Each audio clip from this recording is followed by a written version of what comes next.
Yo, what's up sa inyo mga tol? Nandito tayo ngayon sa may Ross Boulevard. Nakapark tayo mga tol habang kinatay ko muna ang aking apps dahil maghanap muna ako dito ng makakainan. Tanghali na at patay na ang oras mga tol, kaya oras na ng kainan. So bali mga tol, ito yung earnings natin mga tol. No? Naka 1,860 tayo, 5 booking. Ayan, mapapansin nyo mga tol. So nag-umpisa tayo ng 6:13 at yung booking natin mga tol, puro tuna, 3 sunod oh. Tapos gurami, tapos dili saka gurami. So ayan mga tol, kinita natin. So ito, abang-abang lang tayo mga tol ng mga ilang oras ulit. Siguro magbe-break time ako ng mga 30 minutes. Pupunta ako sa sa mga makakainan natin dito mga tol. So ayan mga tol, balitaan ko kayo mamaya kapag nag-start ulit tayo ng biyahe. Nga pala, hindi nga pala ako nakapag-vlog kanina ng unang biyahe natin dahil malapit lang yung pick up saka sunod-sunod yung booking mga tol. Kaya sabi ko mamaya na lang pag break time namin, pag break time ko saka ako mag-umpisa ng vlog. So ito mga tol, alam nyo ba ang nangyayari ngayon sa TNVS community ay medyo alanganin talaga mga tol. Medyo sakripisyo ngayon dahil nagpakalat po ang LTFRB ngayon ng mystery ride na nanguhuli sa mga nakatempo mga tol. Kaya sa mga tropa natin dyan na bumabiyahe ngayon mga tol, ride safe sa inyong lahat. Kung ikaw man ay nakatempo hindi, ingat pa rin mga tol. So yun lang, balitaan ko kayo mamaya kapag nakakuha tayo ng panibago ulit na booking. Okay mga tol, dito tayo ngayon sa Makati. Galing tayo sa Pasay kanina, tapos napasukan tayo ng booking papunta rito. So, bali mga tol, kakain ko lang, doon ako kumain ng yan dyan mga tol. So ang daming pagkain dyan mga tol, nakapamili tayo. Pero ngayon open na tayo ng apps. Ay mga tol, open na tayo ng apps. Mainit ngayon. Ilang 35 degrees Celsius. So ito, online na tayo mga tol. Nag-cancel tayo kanina, gutom na ako iba na yung pakiramdam ko.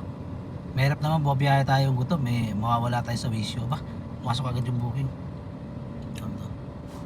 2 okay, 120 mga tol, standard. Puntahan na natin to. Malapit na yung pick up, nasa lang, Ayala Mall Circuit. Puntahan na natin, game. Yun mga tol, biyahe na ulit. Napasukan tayo ng Gurami. Pagka 70 pesos, 60 pesos, at tawag namin dyan dilis. Kapag ka Gurami, 100 plus. Kapag ka mga mga tawag nito yung mga 300 plus, mga tilapia yan. Tuna naman 500 plus mga tol, yung mga tuna. 1,000 naman mahigit, balyena yan mga tol. Pangimagas tayo mga tol.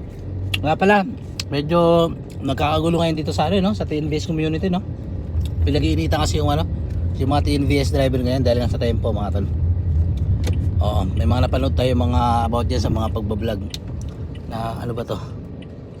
Pwede ba rito? Kabila tayo. Medyo masikip dito mga tol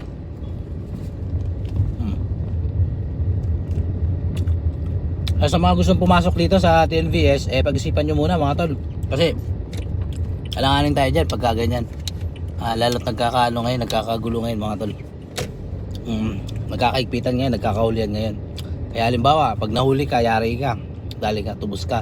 Ang tubos yata sa sedan nasa 120,000 mga tol Kapag ka 6-seater naman, nasa 200,000 mga tol. Kaya yun, ingat kayo. God bless sa inyo mga tol. At punta na natin ang ating passenger. Malapit na tayo sa pick up location. Alauna na mga tol, 69.8 km na itakbo natin. Ito, may kasunod na ulit na booking. Pagbaba natin doon sa Gurami. Mga attorney pa rin sa akin natin mga tol. So ito, 200 sa akin mga tol. Saan ba papunta to? Okay, papunta rito mga tol. Sa BGC, punta na natin mga tol. 302 na mga tol, 84.1 km lang po na itakbo natin. At ito mga tol, magpapatay na tayo ng apps dahil pagdating doon sa destination na to na ihatid natin yung pasahero, para makapag-set destination na tayo pa uwi mga tol. So bali 306 po ang babayaran niya. Tuloy-tuloy yung booking mga tol. Grabe ang booking ngayon. Tapos eto, hanggang dito sa Makati mga tol. Punta na natin. Game, ito lang mga tol, papatayin nyo lang yan para pagdating sa drop off location, hindi na kayo papasukan ng booking. Yun kasi yung diskarte ko. Kapag kasi yung pauwi na ako sa destination, tinatagil off ko talaga yon. Para naman, minsan kasi dito sa Grab kasi mga tol, kapag tuloy malakas ang booking, ang kasi dito, kapag malapit ka na sa drop location mo, may papasok na booking. Ngayon, kung saan mo ibababa yung pasahero, doon din yung pick up. So para maiwasan yon at gusto nyo lang umuwi, ang gawin nyo lang, i-toggle off nyo lang. Tapos pagdating doon, mag-ano na kayo, mag-set destination na kayo. So ganun lang mga tol, ang diskarte. So ayan, pagdating doon sa drop off, uwi na tayo. Balita ko kayo mamaya mga tol. 3:34 na mga tol at nandito na tayo sa drop off location. At ito mga tol, bababa na natin.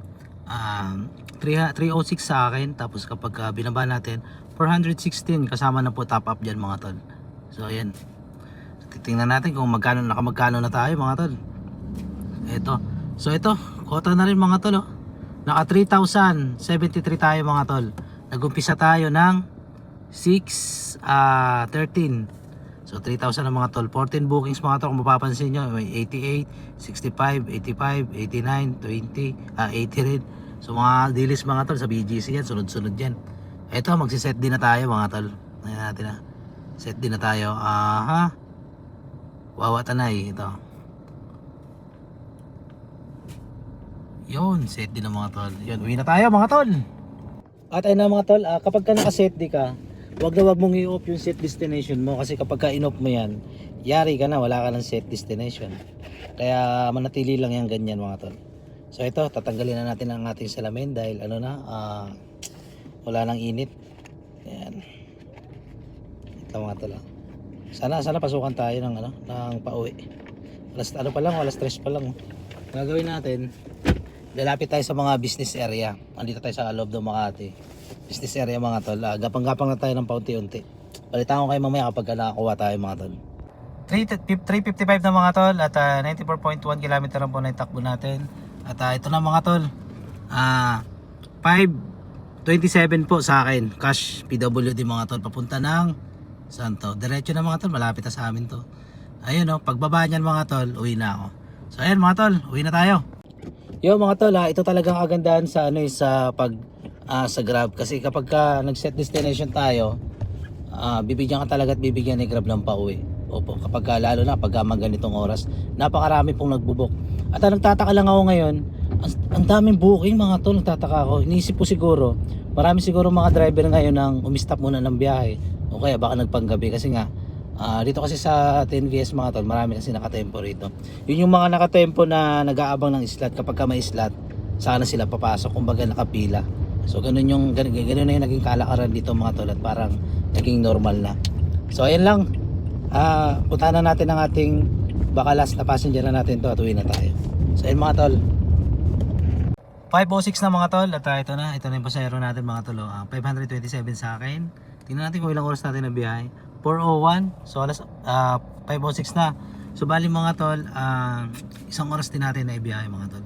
585 yung kanyang bill, pero ang binayaran niya 600. So meron tayong tip na 15 pesos mga tol.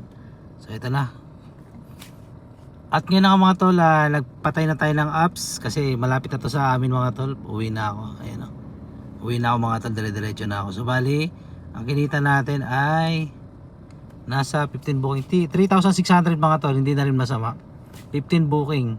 So yun, okay na mga tol. Kilo na rin. 3,600, labas na po ang top up doon. At 108.7 km po na itakbo natin. Yun mga tol, pauwi na tayo. At salamat nga pala dahil sinamahan nyo ako ngayon sa pag-grab.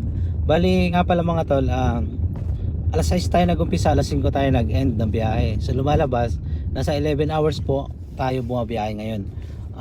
Nakakatuwa lang dahil kaya pa naman kumita ng 5,000 mga tol, sa totoo lang eh.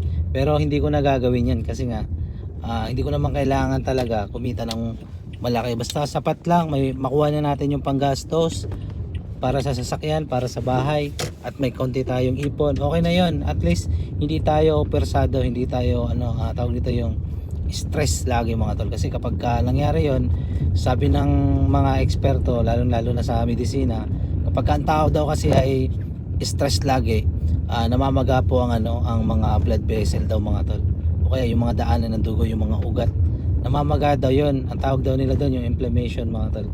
Kaya ang nangyayari, napuputukan ng ugat, inaatake sa puso, ganun mga tol. Kaya sa mga tropa natin dyan na mga TNVS driver, ugaliin natin mga tol na magkaroon tayo ng time management mga tol.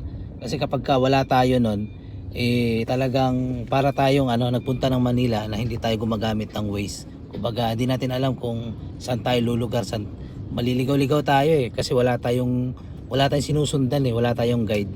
Kaya yun, sa mga tropa natin dyan, magkaroon tayo ng guide mga tol, time management. Bawa gantong oras pauwi na tayo. Ang mangyayari niya, pag uwi natin sa bahay, pahinga na, tapos kain na. Halimbawa, alas 6 ka kakain. Ako kasi alas 6 ako kumakain, kaya alas 7. Tapos meron pa akong 2 oras o 3 oras para mag-digest ng kinain. Yan, tutunawin mo na yan. Tapos pwede ka nang matulog. Kasi kapag natulog tayo na busog, pagising natin sa umaga, matamlay ang katawan, parang pagod. Ang nangyayari, porsado po yung ating mga laman loob. Tapos kalimitan pa kapag lagi natin ginagawa yon, meron daw bumibigay na mga parte ng laman loob dito sa ating katawan. Kapag nangyari yon, yun yung cause na kaya namamatay ang tao mga tol. Dahil sa kawalan ng disiplina, kawalan ng kaalaman. Kumbaga akala nila healthy sila pero hindi pala. Parang ako, akala ko healthy ako pero hindi pala. Ang dami ko palang sakit mga tol kasi taon-taon nagpapalaboratory po ako ng dugo, nagpapa-general check-up ako. Tapos dati ang mataas lang sa akin uric acid, pero ngayon mataas na ang mataas yung bad cholesterol ko, mataas yung fatty liver ko. Ayan yung tatlo na ito, saka uric acid. Tatlong mataas sa akin mga tol. Kaya yung fatty liver ko, kapag pinabayaan ko yun, pwede ako magkaroon ng sakit sa atay o kaya magkaroon ng liver cirrhosis o kaya cancer sa atay, ganun mga tol. Tapos yung bad cholesterol ko naman, kapag pinabayaan ko, anytime pwede akong atakin sa puso. So yun lang, ganun lang mga tol. So yun lang mga tol, maraming salamat sa panonood at ingat kayo palagi dyan. Thanks for watching.